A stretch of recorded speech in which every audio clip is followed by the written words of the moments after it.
Hey, everybody. Welcome to another episode of CKCB Features, the interview show that we do.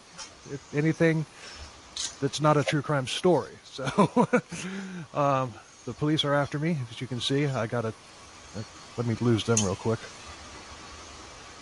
There we go.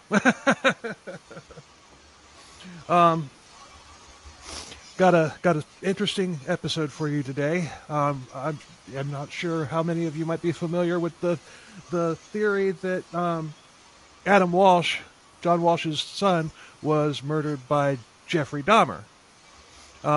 With me right now, I have Willis Morgan, the author of Frustrated Witness, the complete story of Adam Walsh, and he wrote the very, very good, very compelling book about on the subject. So how's it going, Willis? It's going good, and I see you got a haircut today. Yeah, it was getting really bad. It was getting really bad. It was getting to the point to where I couldn't even. I could spend 20 minutes brushing it, and it would looks better today. Be a mess again. So. Plus, it's hot. I could go another day. Oh yeah, but so tell our listeners a little bit about yourself and just how you came to put yourself in this situation. All right. Well, as being a frustrated witness. Right. Exactly. It starts back from 1972 when I got out of the Air Force and I moved down to Miami. And I took a job working for the Miami Herald. And I was going on my 10th year in 1981. And we were working 4-day work weeks. That's 40 hours, 10-hour shifts. And my off days were Sunday, Monday, and Tuesday. And so on Monday, July 27th, 1981, I decided to go to the Hollywood Mall to have lunch there. And I stopped off in Radio Shack while I was there, and that's when somebody came into Radio Shack and tried to start a conversation with me that became so bizarre that I was watching him.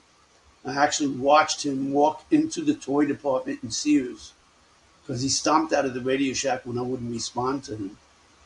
And I actually saw this guy walk into Sears, and I was watching because I knew he was going to go up to somebody. And I was wondering, if they might need help or what their reaction would be. But in 1981, never did I think. What if he walked up to a little old lady or something and started messing with her, Yeah. I didn't know who he was. I had no idea. I was thinking he was going to go up to somebody my age. I was 34 at the time. And I didn't know how old he was. But when I went to the police, to describe this guy, I described him as being about 21. Or 20, I think it was, is what I told the police. But 10 years later, I found out he was 21 years old. So I was pretty close on the age. But anyway, I actually saw him walking into the toy department. But at that point, I turned around and left and went home. It was that very evening that I heard about on TV, on the news. They were talking about a boy that went missing from that mall. Then they mentioned the Sears and the toy department. Then they mentioned the time of the day, which was around 12:30. And then that's when a chill went down my spine, and I knew it had to be that guy. I just didn't know who that guy was. He never told me his name. But I knew it had to be that guy. This guy was so bizarre, and he was in the same time, place, and location where Adam was abducted from. And I've never followed anybody in my life. This was the one and only time that I've ever done that. And I mentioned that because the police I worked told me when I went to them, well, what are you doing following somebody? And, I don't go around following people, but this guy was really bizarre. So I knew it had to be that guy. I just didn't know who he was. Back then in 1981. So then you have, everything gets put together. They start putting together a case, investigating, and all that stuff. And then, at that point, did you went to them to give a statement? I did, yes. And I felt like a jerk for even wasting my time going there because they just blew me right off. They asked me if I had a tag number of the vehicle, and I tried to explain to them this was inside the mall. I'd never seen anything outside the mall. And then they asked me if I had a receipt to prove I was there, and I didn't have a receipt because I never bought anything. Even if I would have went to lunch there at the German deli where I was going, I would have not had a receipt. I Yeah, most likely would have you kept would the have thrown the receipt. receipt away. Yeah, I would not even taken it. But the thing is, I didn't have a receipt. They just blew me off. What they did was they told me, okay, well, we'll call you if we need you. And they took my information. They asked me, for a description of the guy. Like I said earlier, I gave him the age, height. And they asked me about his accent and all that. And they said they would call me, and they never called me. And then when I was going back to work, composites started coming in. And I knew that some of those composites that came out were the same guy that I encountered. And my thinking was whoever gave that composite saw the same guy. And some of those composites are in my book, as you have seen. And so Right. my thinking was, well, at least they have the composite. And there's nothing more I can offer. So I let it go. I didn't bother doing anything. And a while later, since I worked for a newspaper, I was reading the paper every day on my work days. And I was reading about this friend of John Walsh, who was living in John Walsh's house, James Campbell, and they were going after him with a vengeance and trying to pin this on him.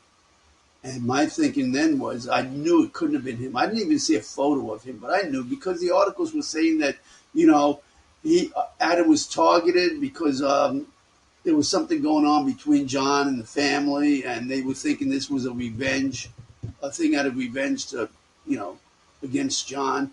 And I knew that story didn't pan out because this guy came up to me first, number one, and he was meandering around the mall before he ended up in the toy department. So I knew Adam wasn't targeted. And my thinking was if they ever charged this guy, I would come to his aid, you know. And but they never charged him, Right. so I never bothered doing anything else. Yeah. And several years. So No, go ahead. go ahead. No, I was going to say several years Okay. So later. so Are we yeah. talking Go over ahead. each other? Okay. No, I was going to say several years later, Ottis Toole injected himself into the case, and he became a suspect, a prime suspect. But that only lasted about 4 months, and they completely dismissed him. But he wasn't going to go away, though. They at the end of everything, as far as they were concerned, Ottis Toole was the guy. Right, but that wasn't those detectives at that time. There was a new police chief Right. that came in, I think it was like 2007, that became the police chief, and there was the original detective, one of the original detectives that injected himself into the case. They hired him. His name is Joe Matthews, but they hired him right in the beginning of the abduction because they hired him to do a polygraph exam of the Walshes. He worked for the Miami Beach Police Department, and he had a company called the Southern Institute of Polygraph, and they hired his company to do the polygraphs of James Campbell. And so years later, he's the one that had pinned this on Ottis Toole and had the police department close the case. But all the original detectives, Bill, you read their statements in my book. None of them believed Ottis Toole was guilty. No. They all dismissed him. And not I only didn't even that, talk to them. not only that, they Ottis Toole was driving a white Cadillac, but every single one of the witnesses that was outside reported a blue van. Exactly. Not only from that location, but other locations as well. And police chiefs from other cities Yeah. were calling them and saying, hey, this abduction matches an attempted abduction in our city. And they were dismissing the police chiefs as well as other witnesses from other locations that were calling them. So Yeah. the case was So I messed want up to really bad. backtrack.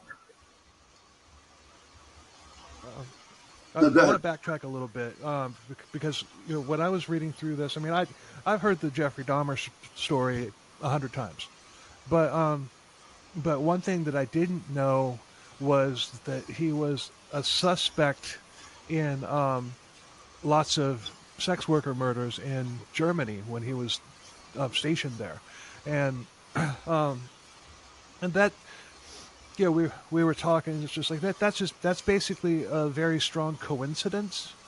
He probably didn't do that. I mean, it's likely that there was a serial killer, another serial killer in operation at that time. But just the coincidences that that he was there when this was going on. Like specifically, tell us about the train. Oh yeah, well, Dahmer went to Munich, Germany, for Oktoberfest, and he took a train back, and he never made it back to his base because he was like a day late when he came back. He claimed that he got off at the wrong stop, but on that train, it was headed for Dusseldorf, and there was a murder on that train, and the suspect pulled the cord to stop the train and jumped off the train right after he got caught in the middle of murdering someone. That's the suspect. I'm not saying it was Dahmer yet, but Dahmer gets back to his base, and he admitted he was on the train, that he got off at the wrong station, but he never mentioned anything about anybody else pulling the cord to get off at that station where he got off. So, you know, Right. very, very, coincidentally that, Dahmer would be there on that same train when that happened. And there are other incidents in Germany, Yeah. but at this time, I don't know that anything can be definitively connected to Dahmer. But there's a lot of Right. coincidences. It's And, and just a coincidence. yeah, and the fact that And he Dahmer did. lied so many times to the police, in Milwaukee when they interviewed him, like the Thanksgiving in I believe it would be 1978, when um, he was invited to a Thanksgiving dinner with some other soldiers. I think there was a total of about 5 of them by a sergeant who lived off base. And as it turned out, Dahmer didn't like the sleeping arrangements, so he stormed out of the house of Carlos Cruz, Sergeant Carlos Cruz, and he stormed out, and he was gone for about 4 hours. And this was a freezing blizzard outside, and with sub-zero temperatures. And 4 hours later, he shows up with blood all over him. And when they asked him what happened, he says, "You can't talk about it." And then it turns out there were several women murdered on a base nearby. So, just more and more, too many coincidences to, Right. not to think that Dahmer was just because Dahmer's statements when he was interviewed about Germany, he said that he lived among a lot of soldiers. He never went off base. He never had time to do anything. But obviously, he did go off base. And the reason they found out about Yeah. that Thanksgiving dinner is because Carlos Cruz called the Milwaukee Police Department. And that's why they questioned him about that. And then when they questioned him, they asked him, "Why did you tell us you never went off base? We just had somebody calling us and said that you went to their house for Thanksgiving." He goes, "Oh, yeah, now I remember going there." And he says, "But I never left the house."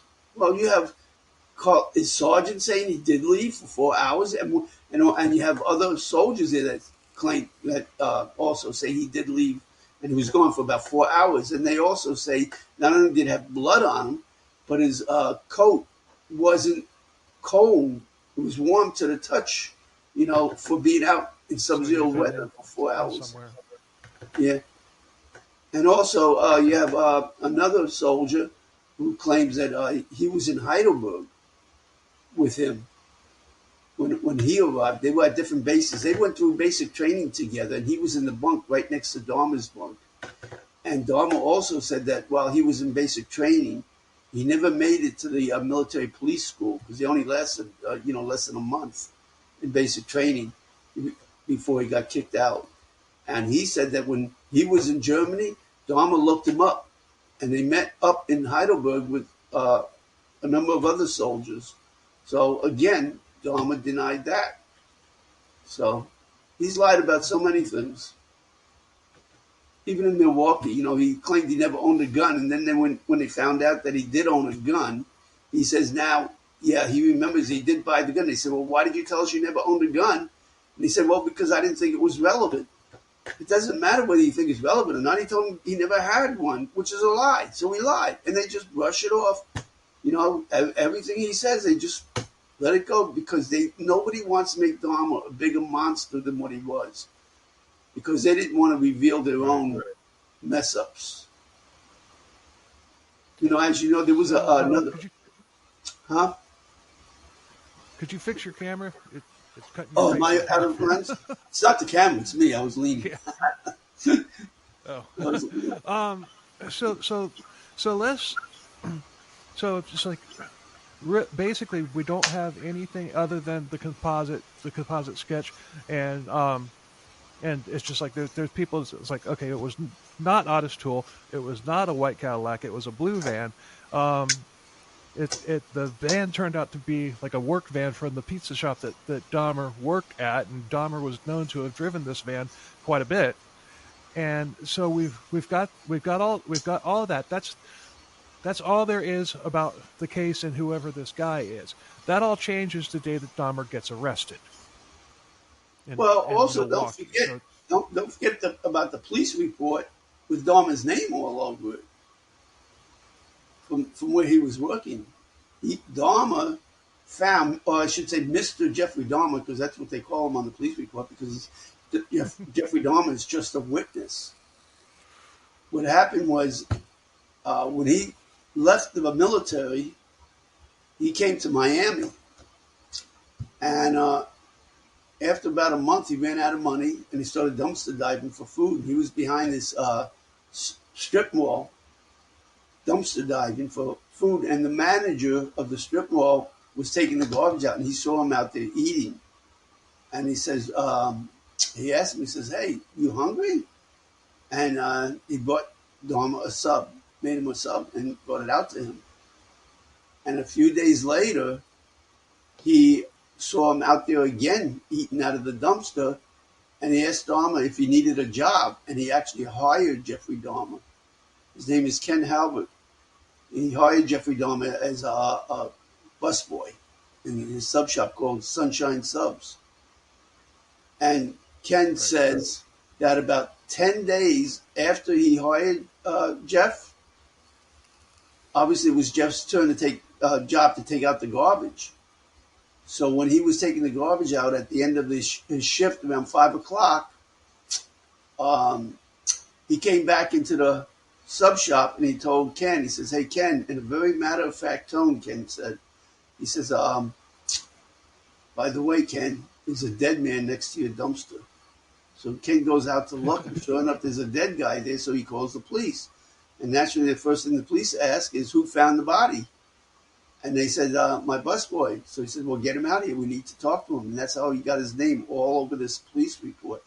And so Ken says it was about 10 days after he hired him. And if you look in the police report, it says July 7th. Okay? Which means that he would have been hired around June 27th, 10 days previous, right? Before that.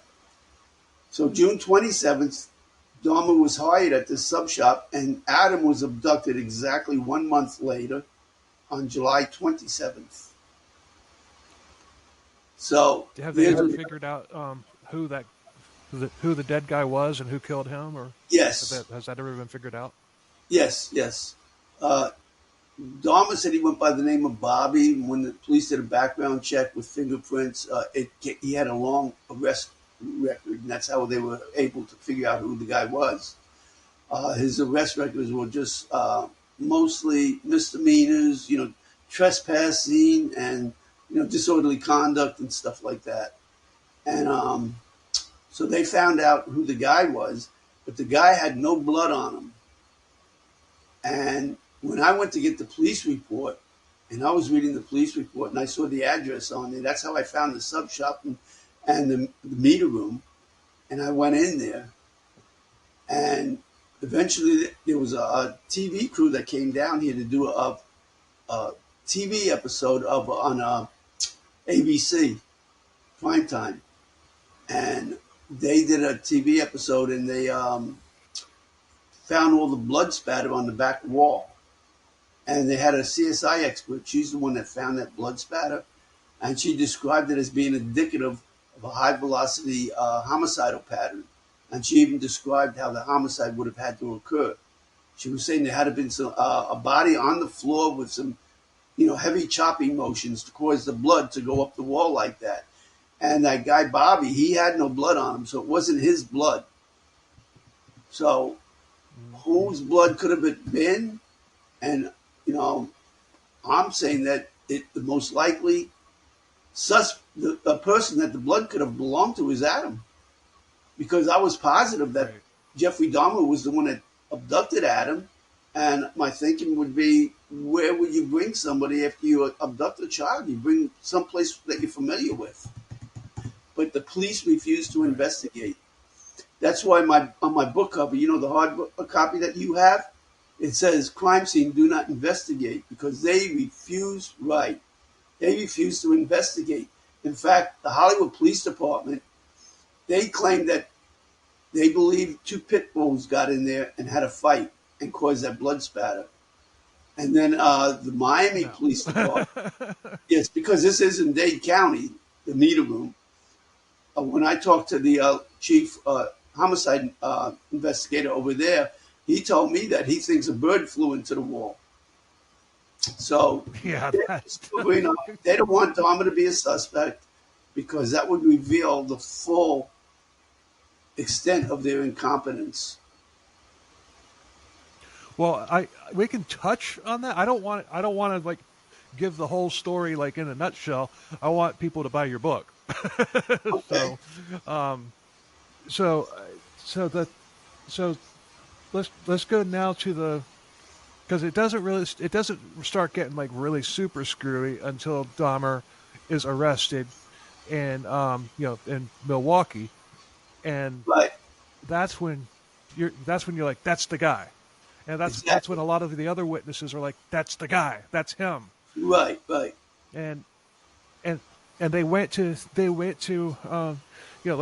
some were interviewed by the police, some were not, and they were all just basically like, no, it's Ottis Toole. Yeah. And now one thing I'm curious is,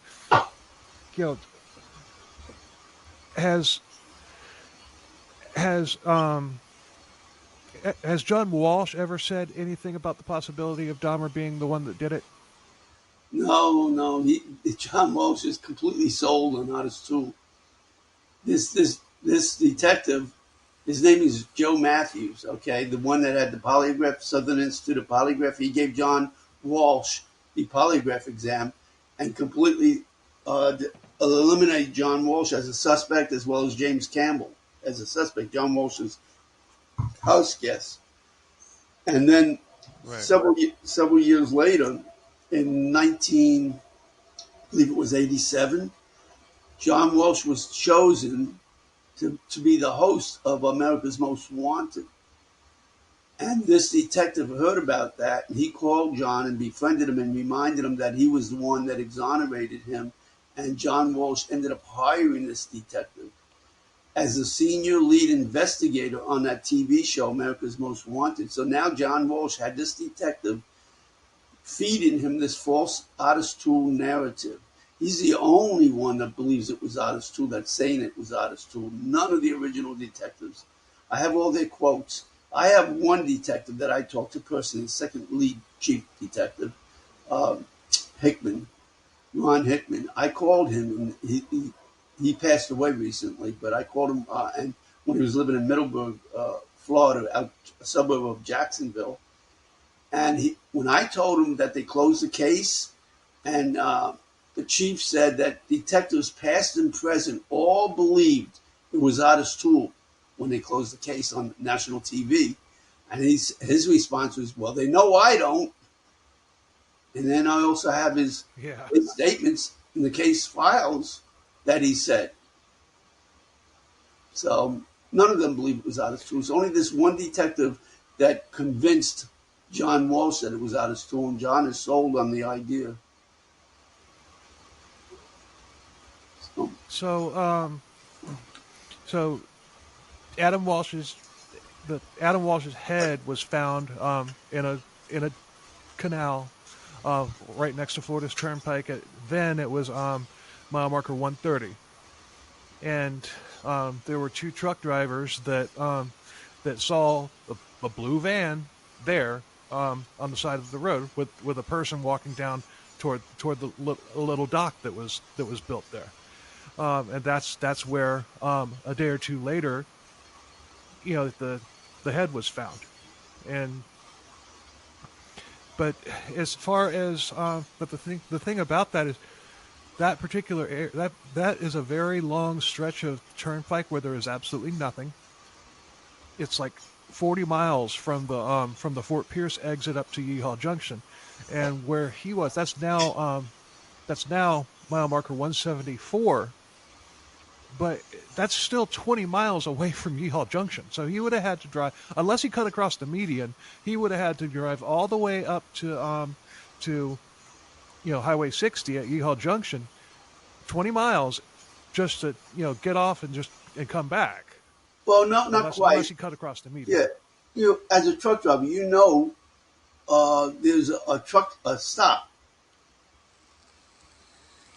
just north of that. Yeah, yeah, that's right. But that's and you can ask that because I've gone up to that location many times, and I go just a few miles past it. Yeah, went around into that. There's the service aisle, the service plaza. Yeah, there's a service plaza there. Yeah, I forgot. So you can, How the hell did I forget that? Yeah, and you're a truck driver. I've only been there 100 times. And it's a nice truck. But it's a nice service stop. It's probably one of the better ones. Yeah. They have a lot of stores in there. They keep those things pretty.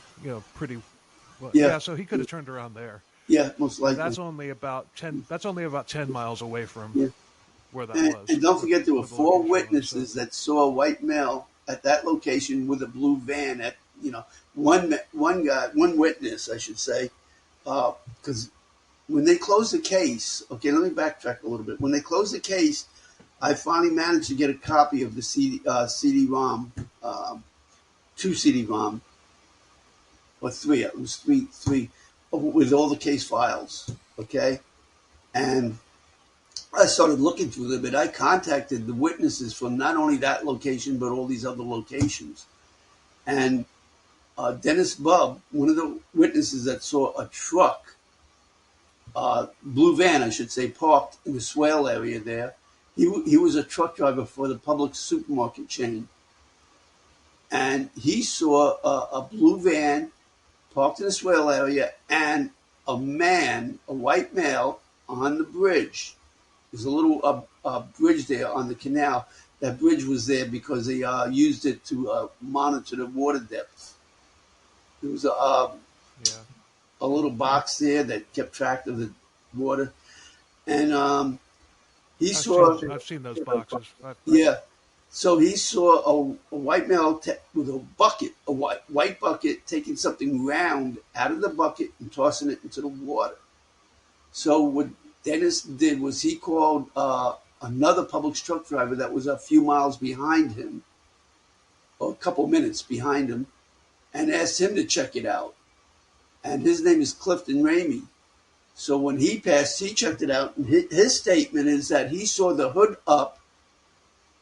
No, I take that back. The hood wasn't up. He was thinking that the truck was broke down. He thought the guy was getting water because maybe he had an overheated radiator, but he didn't see the hood up on the truck. So he didn't really know what was going on, but he saw the reason he could see this guy fumbling around because he was already back at the blue van. And he could see him fumbling around with a white bucket inside the van because he had the dome light on. You know, when you open the side door on the van, the light comes on automatically. And so he had the light on, and so he was able to see. Plus, as you know, when you're in a Publix truck, you're sitting up high, so you can look down and get a, pretty good view. And he saw the guy fumbling around with a white bucket inside the van. And so I asked Dennis when I contacted him if he ever called the a police department. Well, obviously he didn't, because that's how he got his name. It's in the case files. But the only thing that was in there was his phone call that he made to the police, and there was not much more than that there. It was just a name and a phone number. And that phone number was no good anymore anyway. So I actually had to drive to his place to find him after I looked him up. And so I asked him, I said, did they ever call you back when you made that phone call? And he says, yes, about an hour later. I said, what did they say? And he said, well, I told him about the guy on the pier, bridge, on that little bridge with a bucket. And I told him about the blue van. And their response was, yeah, we already know about the blue van. It has nothing to do with the Adam Walsh case. This was their response to him. And Clifton Ramey said the same thing. He called also, and then they gave him similar statements. And my personal opinion is the reason for this is they didn't have one person in charge, and they even had John Walsh taking phone calls, and nobody was in charge. So if there would have been one person in charge, knowing that all these people are calling in from all these locations about a blue van, maybe they would have put something together. But they never were able to do that. Yeah. So when the head was found, it was found by a couple fishermen, and they thought that it was a doll head. And you can file that under the, that's just like a mannequin. It's never a mannequin. It's never a doll's head. Well, yeah. But, when I head to the water and the hair is all sopped and wet, and, believe me, I've seen the photos. I've been to the Hollywood Police Department doing a FOIA request to look at the photos, and they're really gruesome. And, yeah, I could see how that could happen because, keep in mind, nobody's ever going to be thinking the first thing on their mind that it's a human head, So I could understand how they could have thought that. Well, yeah, but in true crime stories, I was like, well, they saw something that at first they thought was a mannequin. It's never a mannequin. Well, a doll's head or a mannequin is similar. Yeah. Yeah, but so I'm trying to. Whoa, what's that? That was my phone. I forgot to turn it off. That was loud. Oh. But okay, it's off. But when they have so you start approaching the Hollywood Police Department, and they were you're basically beating down the door to everything, and they're basically just telling you,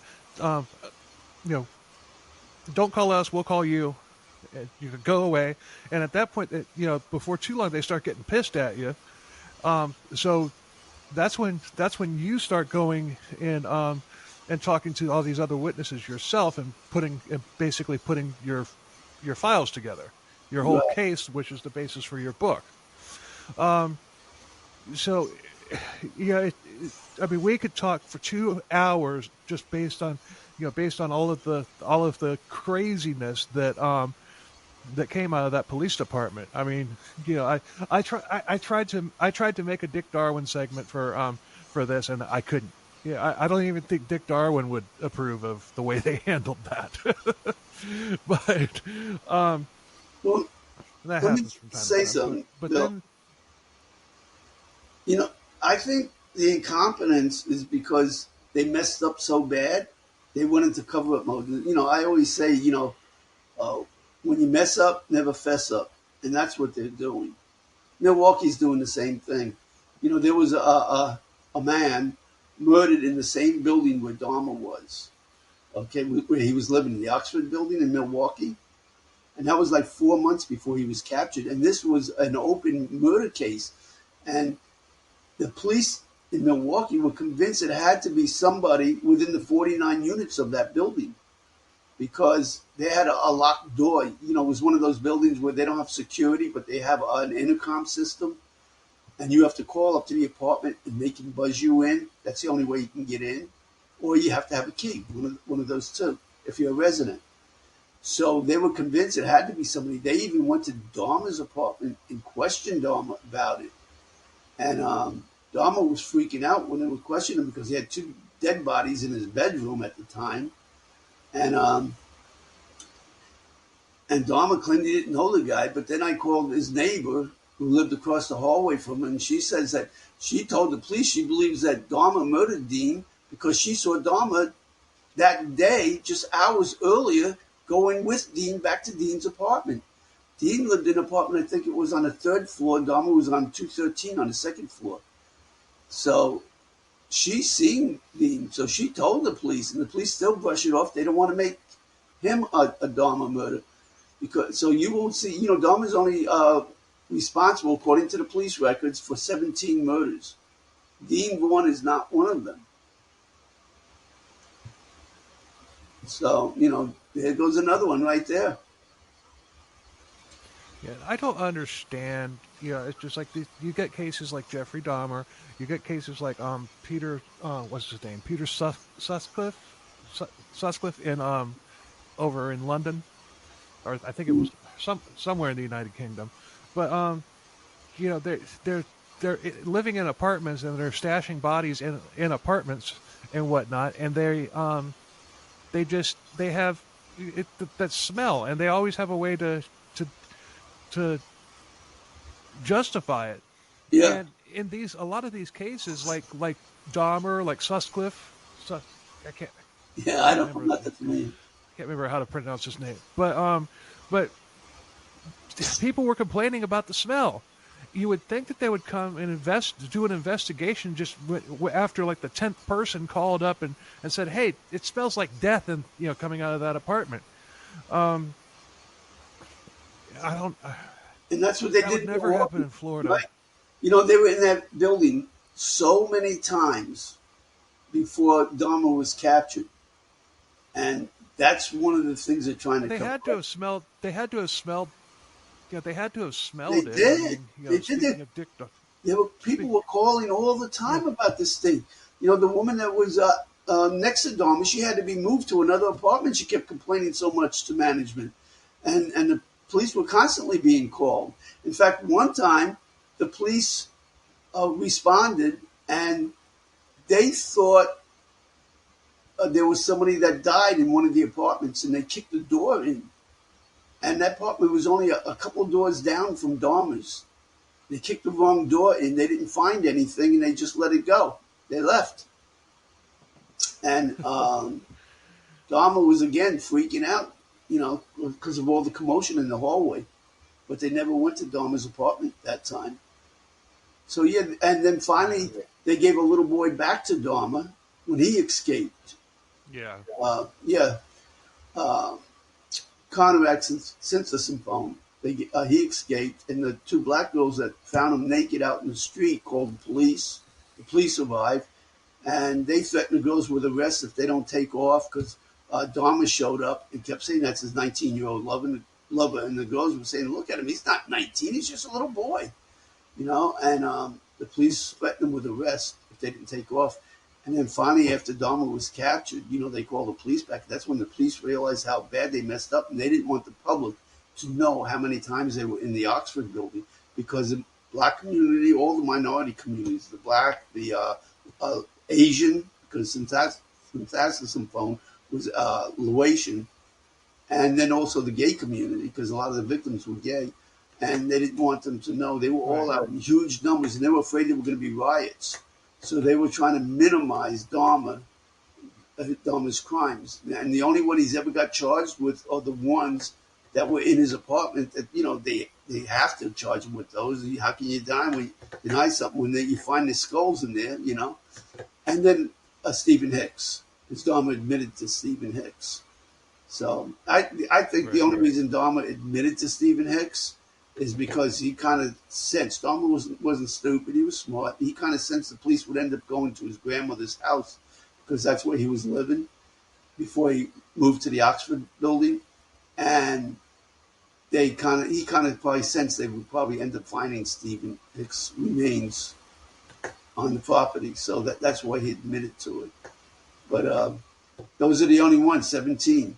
Dean Vaughn is not a murder victim of Dahmer's. Adam Walsh is not, and neither is Bobby John Doe, the derelict that was found by Jeffrey Dahmer, quote unquote, behind the store where he worked. Those are not Dahmer victims. So that's 3 victims right there, and there's other people that have said that they believe there's many more victims. There definitely could be. So, the fascinating part, of this is after Dahmer is arrested, and and when you really start going at them, just tell us a little bit, about the about the sheer lunacy. I know what Harris. That's the guy that wrote the book. Yeah. Jeffrey Dahmer. Where he said Jeffrey Dahmer and Ottis Toole were part of this this human trafficking ring. Yeah. I mean that's such a farce and a joke. I mean that guy's got something wrong with him right there. His whole story. It is, and what I was thinking, when I was reading that part of the book, other than really, because nobody even knew who Jeffrey Dahmer was at this point. Jeffrey Dahmer hadn't even killed anybody, at this point that we know of. Other than there's possibly that guy in the dumpster, but he hadn't really killed anybody. So how is he going to be part of this? And one thing that I was, surprised did not come up is how, when he was talking about Dahmer and Ottis Toole working together, why didn't they? He said it could have come up that they were that they were both together, part of that Black Hand organization that Ottis Toole and Henry Lee Lucas were part of. I don't know why they didn't try to pin that on as further proof that the Black Hand organization existed. Yeah, I'm not sure about that either, but yeah, I mean that's. You're not familiar with the Black Hand? I've heard about it. Black Hand with Ottis For me, Toole? I don't get too much into Ottis Toole because he's really irrelevant, to this case, other than the fact that he tried to inject himself. Yeah. But keep in mind, Ottis Toole's not the only one that tried to inject himself in this case. There were others. They were just able to pin their location down on July 27th, 1981. Most of them were in prison already, just trying to do like Ottis Toole did. Get out of prison for a little bit, and get some extra smokes, cigarettes, and, coffee and whatever else they give them while they're doing an interview and, interrogation. So. Yeah, we covered Ottis Toole and Henry Lee Lucas last year. Well, and I'll tell you a good guy to contact is Tim Gilmore. He wrote the book Stalking Ottis Toole. If you're not familiar with that, I don't know. But look that book up, Stalking Ottis Toole, and give Tim Gilmore. He can tell you a lot about Ottis Toole and his time in Jacksonville. Well, the thing, when we covered, I'm just going to give another podcast a plug here right now since it's kind of on topic. When we covered Henry Lee Lucas, we talked briefly about the Black Hand thing, but if you really want to hear a really good breakdown about what the Black Hand was supposed to be, listen to last podcast on the left. They did a 4-part series on Henry Lee Lucas. Part 3, they go into everything that the Black Hand was supposed to be, and it's insane. Because it was all bullshit. It was all shit. It was all stuff that Henry Lee Lucas and Ottis Toole had made up. Yeah. Right. They were making up all kinds of confessing to all kinds of murders everywhere. So I don't believe he murdered anybody other than the one guy, John Sonnenberg, is that his name? That was died of third-degree burns from a building that Ottis Toole set on fire in Jacksonville. I mean, he was. Yeah. Well, I think that he assisted Henry Lee Lucas on some of the victims that Henry Lee Lucas actually did. But another thing that fascinated me in that book was the relatives of Ottis Toole that came forward that believed that he was the one that killed, Right. you know, Adam Walsh. But the thing, and it's like I don't understand why they would say that unless they're just pissed off about the fact that Ottis Toole, based for all intents and purposes, let Henry Lee Lucas take his cousin. I can't remember her name, Annie, I think it was, or Sin. But why would they, are they trying to get a little bit of revenge on him for allowing that to happen? But the thing is Ottis Toole wasn't with Henry Lee Lucas and her when he killed her. Right. But if you listen to their statements, he allowed it to happen. Right. But if you listen to their statements, they all said also that, they don't know for sure. They just heard it all on TV that he's, responsible, and that's what they're going by. And they believe he did it. I mean, Sarah Patterson, here's what Joe Matthews does. Okay, when he wrote his book, Bringing Adam Home, pinning Adam's murder on Ottis Toole, he was claiming, for instance, that people that passed away made statements that they didn't make. And, when somebody's passed away, you can't question them. For example, everybody knows about the deathbed confession that Ottis Toole supposedly made. Even John Walsh believes Ottis Toole made a deathbed confession. And in Joe Matthews' book, he said that Sarah Patterson, Ottis Toole's niece, called and said she went to visit Ottis Toole when he was passing away, and she's the one that he gave the confession to, the deathbed confession. But Sarah Patterson passed away, like I said. There's no way to talk to her. She passed away in the early 50s. But she did give, while she was still alive, a statement under oath to the state attorney's office in Fort Lauderdale, Florida. And in that statement, she calls Detective Matthews an idiot and a jerk. And she claims that she doesn't know anything about the deathbed confession. And the date that the last time she visited her uncle was 9 months before he passed away, in December of he passed away in September of 1996, right? Ottis Toole. And so it was in December, the previous December, that she visited him. It was like 9 months before he passed away. So that's not a deathbed confession. So this guy's just making up stories. No. I mean, she wouldn't have said that under oath if that wasn't true. And another one is the Barry Grimilli, who was in charge of the infirmary where Ottis Toole passed away. In Joe Matthews' book, he claims that Barry called him, at America's Most Wanted. Remember, he's a senior lead investigator. That's why he's getting these calls. Right. So he called him and told him that he overheard Ottis Toole giving the deathbed confession. But Barry also gave a statement under oath. Okay, and in my book, I mentioned it, and I tell you right where to go find it, because I have both of the websites right in my book. You can with QR codes, you can scan them, go right to the website, and it's pretty cool how you did that, though. That's pretty Technology is always getting better. But anyway, in his statement, he said, I'm going to paraphrase a little bit, okay, Bill? This is what Barry says. He says, I was watching TV one night, and I was watching America's Most Wanted when John Walsh came on and started shaking his finger in the camera and saying that, his son was killed, and Ottis Toole confessed to it, and he was saying in his statement, he goes, but that's not true. Ottis Toole never confessed to anybody. He never even talked about the case. So which is it?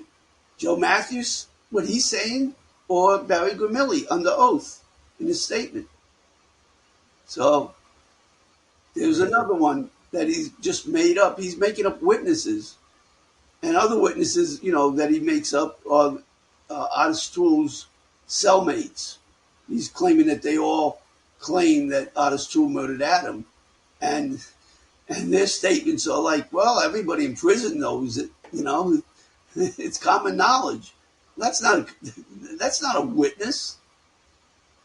These are not witnesses. Well, another thing that I didn't know about Ottis Toole in this case and everything was his involvement with Gerard Schaefer. He is the cop from St. Martin County. I think it was Martin. Yeah, Martin County. He was. He was a sick. Yeah, right. They call him the cop killer. He was a sicko. We're gonna cover him again, at some point. But well, you ought to get a hold of Sandra London. I already pay Sandra London. Oh, okay. That's another story, though. I did a heavy metal version of Danny Rolling's song "Mystery Rider," so I have to pay her royalties. Oh, yeah? She owns Danny Rolling's estate. Yeah, we did a really long episode on Danny Rolling and about a 30-minute piece on Sandra London as well. No, that must be interesting. Yeah, we've got to finish the story and but Schaefer came out and said that he did, that Ottis Toole did. Then he came out and said he didn't. Then he kept changing his story. Yeah, and I did not even know that. I didn't even. I mean, I knew that they were in prison around the same time, along with Ted Bundy. I think Danny Rolling too, but I didn't know that. I didn't know that Schaefer had basically come out and made statements about Ottis Toole and Adam Walsh. I had no. Right. I didn't know that happened. Well, that was a pretty infamous death row, as we were talking about the other day. You had Ted Bundy there, you had Dan Rawlings, you had Schaefer there, you had Ottis Toole. You had some pretty infamous people on that death row. But also in that confession letter that Ottis Toole supposedly wrote and sent to John Walsh, and that trying to get money out of John Walsh, extorting money from him. If you'll notice on that letter that there's a little X where Ottis Toole signed his name. Who writes a letter and then puts an X where they sign their name? So obviously that was Schaefer that wrote that letter. And right. Yeah, and Ottis Toole, all he did was sign his name by the X. So that has nothing to do with Ottis Toole. I don't know why John Walsh believes that. John Walsh said they could have gotten a conviction on Ottis Toole based on that letter alone. Any prosecutor would never, as soon as they see that X on there, sign here. That would have never gone anywhere. X marks the spot. Yeah, exactly. But at least Ottis Toole was able to sign his name. Yeah. So tell you you had a like a really explosive encounter with the Hollywood Police Department where they were basically acting like Jeffrey Dahmer's attorney.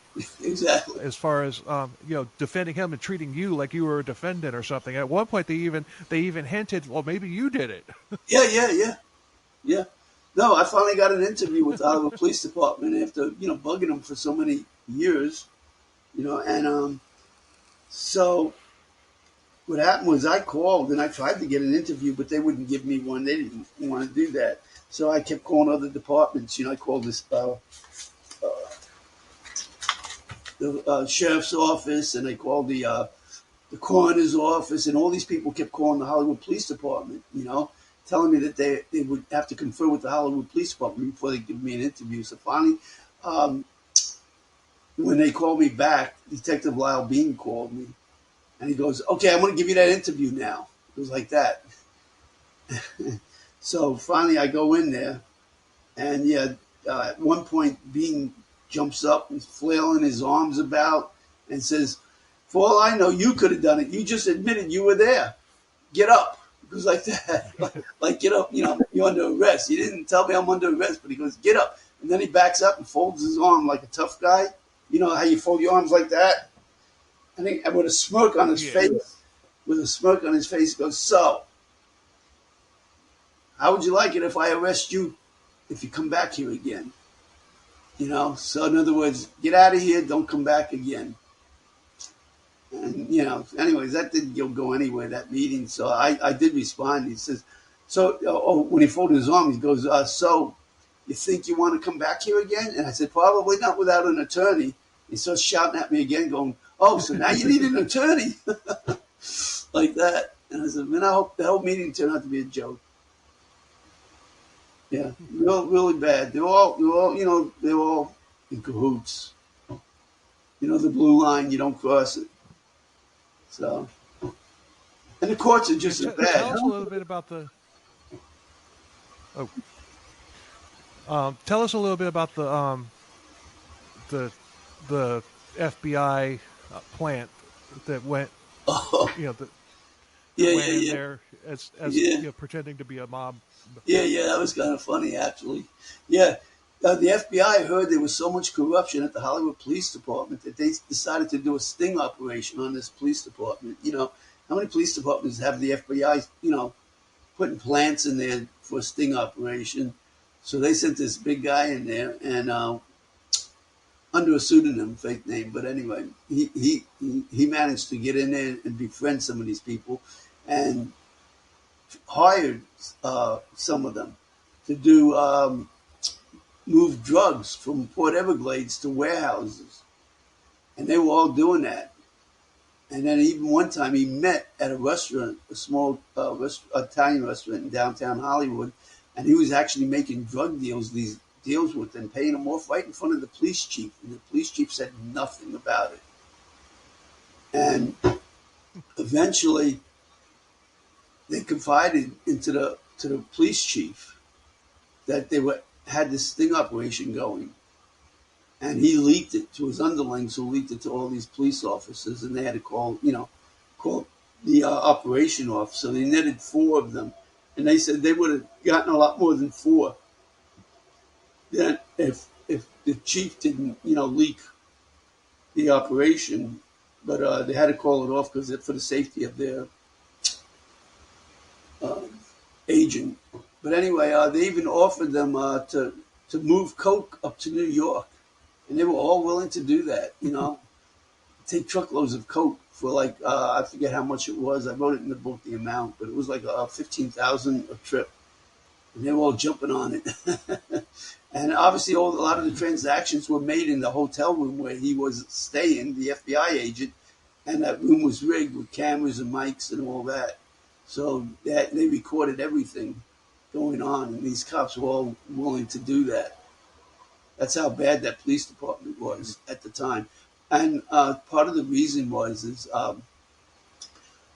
they were hiring really bad cops. They were hiring, out of nepotism, they were hiring relatives that had criminal records. They couldn't get a job in any other police department. They were turned down in half a dozen police departments or more. Some of these officers, and Hollywood was hiring them. So they ended up with a lot of bad cops at the Hollywood Police Department at that time. So, excuse me. So you first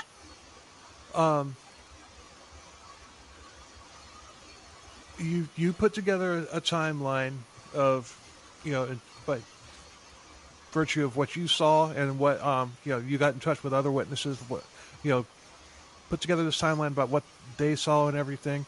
You track down the van and everything and paired it up with this restaurant. You go to this restaurant, you find the meter room, and you and basically, everything pretty much lines up with with the possibility of him doing it, because of it. And kind of explain, you know, like take us through the meter room. I mean, we touched on the meter room a little bit earlier, but kind of take us through exactly how you found how you discovered the meter room. Let me backtrack a little bit and say that, one thing you'll notice in the book, that none of the witnesses, and there were numerous witnesses, none of their statements conflict with another witness. In other words, not one witness would say that that South Beach incident happened at the same time as another incident happened, in Deerfield Beach, for instance, or the incident in West Palm Beach. None of these incidents occurred at the same time. So none of the statements conflict with each other. And even after I contacted the witnesses, many of them that made composites, and I showed them the composite that they made from 1981, and they remember that day like it was yesterday, they tell me. And yes, that is the composite that they made. And yes, it was Jeffrey Dahmer that they were trying to describe. And a good example is that one in Riviera Beach, which is just north, a suburb of West Palm Beach, Terry Keaton, on a Monday, at the same time of day in a toy department, a mother took her child, Ginger Keaton, she took Terry to Sears and left him in a toy department, exactly what Reve did, Reve Walsh. The only difference between the two incidences is that Ginger was buying a dress and Reve was buying a lamp. That's about the only difference. But she left her son there, and this guy came in to the toy department and tried to grab him. But he was 10 years old, so he managed to get away. And Adam was only 6. He couldn't get away at the Hollywood Mall.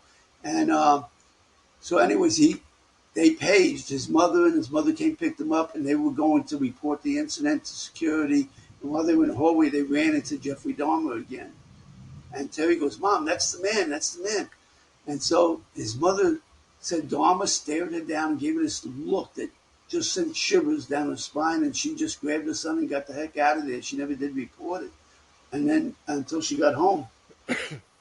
And I contacted them in around 2009, and they swear it was Jeffrey Dahmer. And long before I even contacted them, they were saying it was Jeffrey Dahmer.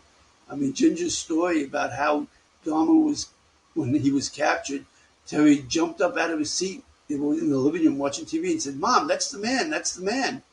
So, there was no influence, for me to try and point towards Dahmer. A lot of these witnesses were all saying Dahmer was the person they were trying to describe. Now I lost track and forgot what you were saying. Something about the meter room. You wanted me to go back to that. Yeah, because I think it's interesting how you how you found it. Yeah, well, like I touched on it a little bit. I just want you to expand on it a little bit. Yeah, well, like I said, Ken Halbert was saying that 10 days after he hired Jeffrey Dahmer, Dahmer's job was to take the garbage out, and Dahmer came back in and he called the police, and the police said, "Who found the body?" And he says, "My busboy." And they said, "Get him out here." And Dahmer ended up getting his name all over this police report. So but how did you? Right, I'm going to get to that. So anyway, when he said that 10 days after, I went down to Dade County Records Department to get the police report, and I got it. And when I was reading the police report, it had the date on there, July 7th. Okay, and Adam was abducted July 27th, and 10 days previous would have been June 27th. So that's when Dahmer had to be hired, and that's how I figured all this out.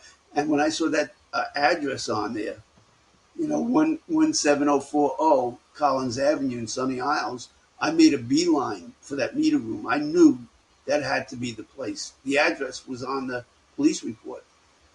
They say dead men don't talk. Well, sometimes they do talk through letters and police reports, like in this case. So, yeah, that's how I found the meeting room. The address was on that police report. I made a beeline for the meter room, and I managed to get inside the meter room under the premise that anything I do is legal unless I get caught. So I got in there. Yeah. So anyway, so I got in there and I ran back home. I drove back home, and it's about 8 miles from where I live. Not less than 8, maybe 6. But anyway, I went home. I got my camera. This is before cell phones. So I got my camera. I went back. I took pictures, and then I went to that reporter that you were talking about earlier, Art Harris, and I was telling him about this. And it took me like 3 days to convince him, because he kept saying, "No way, this had to be a dumpster feud," you know. I said, "No, Art. He was already working. He wouldn't be eating out of the dumpster." It took me 3 days to convince him, and unbeknownst to me, he went and called ABC Primetime. And that's when they sent a crew down here to do the TV show about the meter room. And in that TV show, Art is in there. Because Art called me and asked me to stay away. There's no good if witnesses or get involved. So, yeah, I stayed away. But anyway, Art's in there, and he's describing the meter room as if he discovered everything in there. You know, like a snake in the grass, I call him. Because he's in there saying, you know, I'm investigating the Jeffrey Dahmer case, then doors started opening up, and then a literal door opens up, the door to the meter room. And that's how I discovered this. So, but anyway. Instead of giving you such a hard time, the police department should have given you a badge. Well, you know, the police do not like when civilians come in and meddle in their cases, especially ones they couldn't solve. I know. You know? Yeah. If they can't solve it, nobody solves it. That's their motto. So, yeah. I mean, you did more police work on this than they did. I mean, they're sitting there. It's like, you know, if Henry Lee Lucas had confessed to Adam Walsh's murder, instead of Ottis Toole, I'm pretty sure the result would have been the same. They would have found a way to put Henry Lee Lucas there when it happened. And as you even know, though he was in Texas at that point. Yeah, exactly what I was going to say, because as you know, Ottis Toole did try to pin it on Henry, and when they went back to Ottis Toole, when they went back to him and said, "Hey, we just checked out that Henry was in jail at that time," you know. I don't think he was in Texas at that time. That time he stole a vehicle or something to do with a truck up in Virginia. Where was it? Maryland, I think. He was in jail. But anyway, he was in jail at that time. And so they went back to Ottis Toole, and Ottis Toole said, "No, I did it by myself." He finally changed his story. But he changed his story like a dozen times. You know, every time they catch him in a lie, he changed the story. Until they finally dismissed him. So, but still, if they could have placed Henry Lee Lucas there at that time, they would have been all over it. Henry would have been all over it. Right. Well, I mean, he could have confessed to Kennedy's assassination. They would have probably jumped on that too. Who knows? I mean, these people, just because somebody confesses, you know. Well, they did say that in part of that Black Hand thing, they did say that they were the people that brought the cyanide to Guyana. I don't know anything about it, though. Yeah. Yeah, that they said that they were the ones that delivered the cyanide to Jim Jones in Guyana. The Kool-Aid. The Flavor Aid. It was Flavor Aid. But it's just like the stories that they came up with. It's just unreal. Yeah. I think if there's anything else that we can cover. I did file a lawsuit. I don't want too much to get. Yeah. Away. Huh? I did file a lawsuit against the Hollywood Police Department as well as that detective Joe Matthews. But you know, twice, right? Yeah, well, one was an appeal because they threw my case out. So I appealed it to the 4th District Court of Appeals, and they rubber stamped the earlier court's decision. So they're all in cahoots, So I mean, you went all the way to the governor at the time. I wrote to him. And they're all just, yeah, Yeah, yeah. they're all just like, we let the police department handle these matters all the way. Exactly. If Ron DeSantis had been the governor then, he would have done something. Well, they have a lot more important things on their plate to deal with. I'm sure people are sending them all kinds of letters all the time. They don't even directly respond. That's someone else responding. Yeah, that's true. And half the times you're getting, generic letters.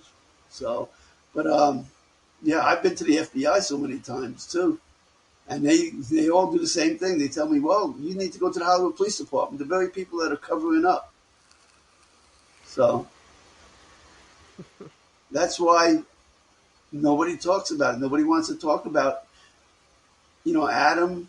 Even these shows they do, like Netflix just did one not too long ago, and they barely mention Germany. They hardly mention Florida at all. They don't even talk about it. And not one Dahmer book. You read all these Dahmer books, like, the Milwaukee Cannibal, all these books, and they barely don't even talk about Florida. He was here for 6 months. And he wasn't this guy that was working so many hours a day that he had no time to do anything, as he claimed when they asked him about his time in Florida. So, no, he was going around. Well, the as far as Dahmer is concerned, a lot of the attitude of a lot of people is that Adam Walsh was too young and too white for Jeffrey Dahmer. Right. And but I mean that's kind of that was kind of my line of thinking too until I read this. It's like yeah, I mean, you put together a very compelling case and everything. Everything freaking makes sense, especially with all of the witnesses basically saying the exact same thing. There's no telephone game here. There's no Mandela effect here. They all said the same thing. Because this guy stood out so much, and the blue van stood out so much that they weren't going to forget it. Like it's like I can tell you every single thing that happened. During when Challenger exploded. Right. It was that detrimental of a thing that you're not going to forget it. Oh yeah. I guarantee you that any other kid that was out there on the schoolyard with me that saw this exact same thing is going to describe it the exact same way. Yeah. So, Well, yeah. Let me say something real quick about modus operandi, since you just mentioned it, okay? And Adam's age and all that. Now, when Dahmer was in Milwaukee, Sensation phone, when he met him and brought him back to his apartment, and his earlier several years he abducted, met his brother, Samson, on 25th Street, I think it was, in Milwaukee. And he was just walking down the street and saw him walking in the opposite direction and just stopped and asked him if he wanted to make some money. He ended up talking to coming to his apartment. He managed to get away. But do you think if he would have been younger, Dahmer would have not? Dahmer cared about his age. Dahmer didn't care about his age. His age was his age, and same thing with Adam. Keep in mind that he came up to me first. And who knows if he went up to anybody else that day before me, which is a very good possibility. But he came up to me first. And then when he stomped out, he was... Do you think he was in predatory mode, if you know what I mean. Because that's... Do you think he was possibly sizing you up to possibly be a victim? Yeah, no, at the time I was thinking he was just some nut guy that was really lonely. Really lonely. And I didn't want to play his psychiatrist or anything like that. But anyways, the thing is, he was in predatory mode. And when he met Adam, when he saw Adam and Adam was vulnerable, he just snatched him. He's not going to ask somebody, how old are you? Are you at least, 12? Are you in puberty yet? He could care less how old somebody is. In fact, I believe he may have even murdered women in South Florida. I touch on that a little bit. some of the bodies that were in the coroner's office, you know. And Dahmer was riding around with a blue van. You know, there could have been hitchhikers that he picked up, and they never got back out of that van. Because they fit his M.O., some of them, you know, according to the coroner. Yeah. So Ronald Wright was the coroner. And, yeah, when John Walsh asked him, because this is at a time before they found the severed head, between the time when Adam was abducted and they found the severed head. He was talking to Dr. Wright, and Dr. Wright told John, he says, John, listen, during this past month, we've got at least 4 women, young girls, 15 years old, 16 years old, in the morgue. And some of them were butchered brutally. You know, and apparently they may have been hitchhikers, and they're all Jane Does. So, you know, like I say, if Dahmer was riding around with that blue van at night, and he saw a hitchhiker, he would have picked that hitchhiker up just because he was so lonely, he wanted to be with somebody, anybody. If somebody was going to hitchhike and willing to get in the van, I believe he would have let them in the van. He wouldn't have cared if it was a woman, guy, black, white, Asian, Latin. They would have been a victim. So,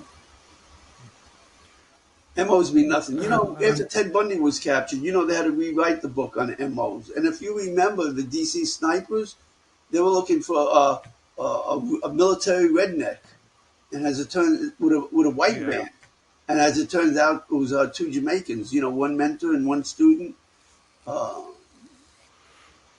So, MOs don't mean that much to me. It's just a general guideline, not much more. Well, I mean, I will say that, you know, it's just, unfortunately, the only people that that know for sure are dead, and but I mean, I'm as close to believing this as I possibly could be. Yeah. Because I mean, you put together one hell of a case, but if the prosecuting attorney, you know, laid out your information, all it would be was circumstantial evidence and everything. And well, you know, convicted on that before, circumstantial evidence is good if you have enough of it. Remember, DNA hasn't been around that long. You know, many people went to death row before the 1990s, and it was DNA. You just reminded me of another question I had. That blanket that was in the meter room that was taken in. Did they lose that along with you know, Ottis Toole's car? No, I took the blanket. I have the blanket, and I mean, well, not anymore. I gave it to Jan Johnson, the CSI expert, and she refused to give it back to me. So that's right. Yeah. So either, I mean, there could have been DNA on that blanket. Well, I kind of doubt that, but because I tried to get DNA out of the blood spatter on the wall, and that was impossible because of the time frame, the humidity. You know, the blood is on a mortared wall, and you know that's lime, and you know what that does. If you ever work with lime, it eats the skin off your hand. So it was impossible to get DNA, but it was the only thing. The closest we could get is that it did test positive for blood. So it is blood. It is a homicidal pattern. Somebody was murdered in that meter room for sure. Right. And, well, like I said, it wasn't that dead guy. So right, because he wasn't bludgeoned. Yeah. So you put that together. You know, that would have everything together. I do believe would have been enough to convict Jeffrey Dahmer. I believe there is enough evidence there. But Joey really heard all of that. Yeah, I mean, people do. You know, people have been convicted on circumstantial evidence. Right. So I think you're. And I'm telling you right now, Bill. And I'm telling you face to face right now. I was face to face with Dahmer. He was actually trying to have a conversation with me, and believe me, it was Jeffrey Dahmer, not anyone else. I didn't make a composite. But like I said, I've, other I've had a witnesses. similar experience with a. I've had a similar experience with a serial killer. I had a run-in with Ron Dominique in New Orleans. Didn't find out it was him until 20 some odd years later. Oh, wow. But And yeah, how did you it was remember? one of those things where How did you know that was the guy? Then did you know you didn't know his name? Obviously, right? because I was listening to a podcast episode about him, very detailed. I'd heard like several other podcast episodes about him, but they didn't go into detail that the one that this one did. Right. So I'm like, I'm listening to it and I'm thinking that his MO sounded very familiar, and so I looked up, like, okay, when was I in New Orleans? Well, luckily I had watched the Dolphins play the Vikings, at a sports bar down there, and I looked, I found the date that I was there, and he killed somebody in New Orleans like 2 or 3 days after, I was there. I had this run-in with him, and some, and the things that he was saying to me, I'm just like, like, this all sounds familiar. So I Googled the guy. It was him. Yeah, but what I was asking is, at that time, you didn't know his name, did you? No, I didn't. I had no So clue. you only It's just remember the things that he was saying. right? You only remembered him 27 years later by your memory of his face. Is that what you're saying? Because he was talking. Because he was, right.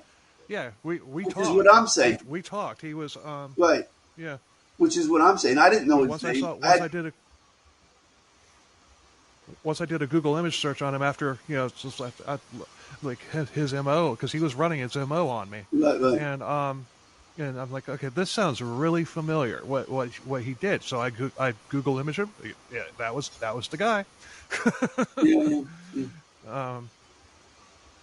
But well, you've seen the composites. I definitely. Bill, you've seen the composites of Jeffrey Dahmer in my book, right? And you see the mugshot of Jeffrey Dahmer side by side, and the police tell me that they look nothing alike, And so I went. Well, you know what? I was going to say I went and got mugshots and composites of other serial killers, and that looks more alike Dahmer than some of these other composites.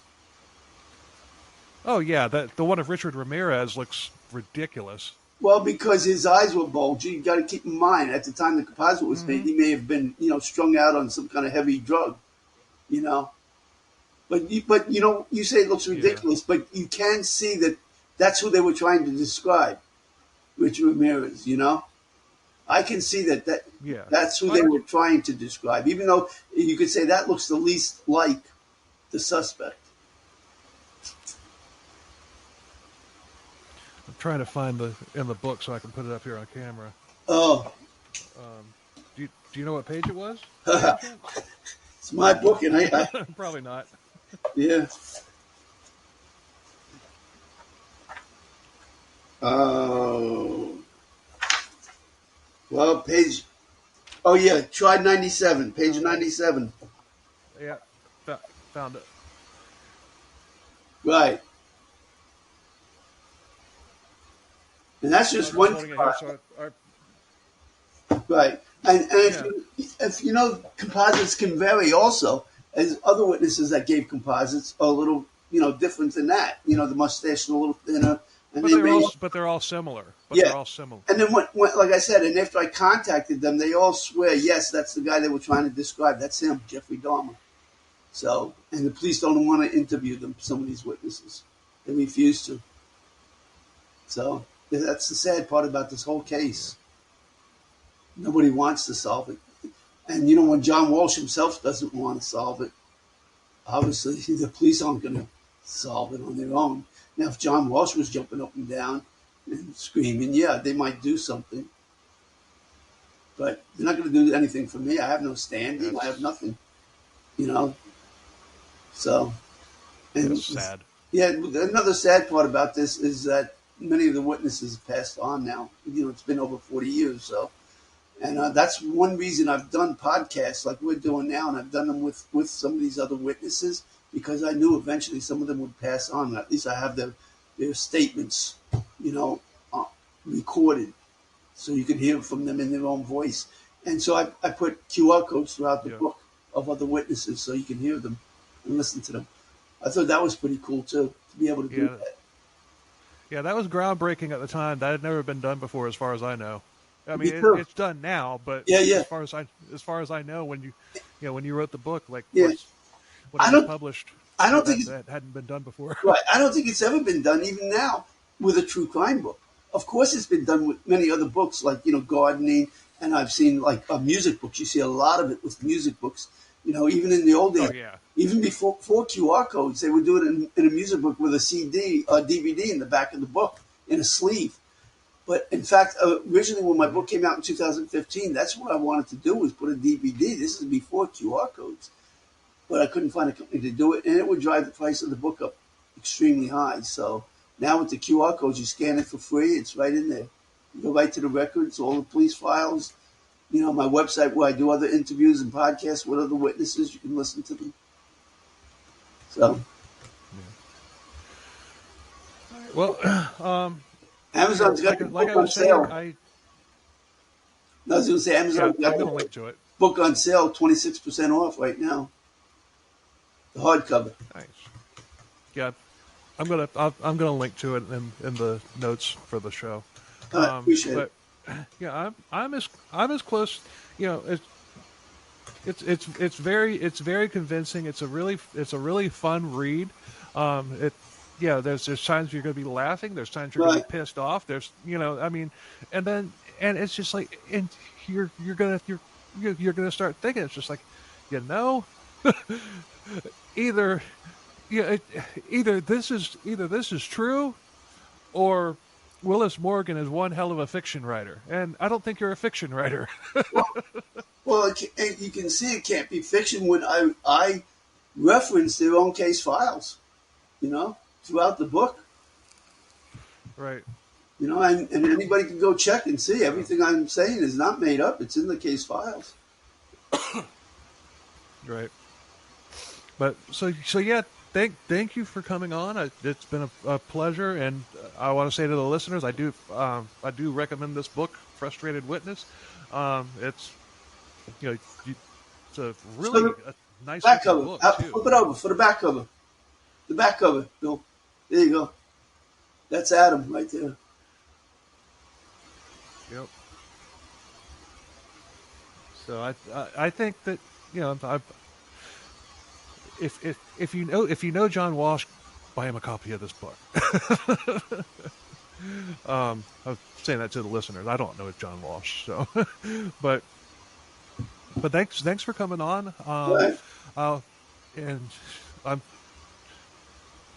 gonna I'm gonna stop it, but we can continue to talk after to stop it. But thanks for coming on. It was really interesting. The link is in the link for the book is in the comments, and thanks for listening, and until next time, later.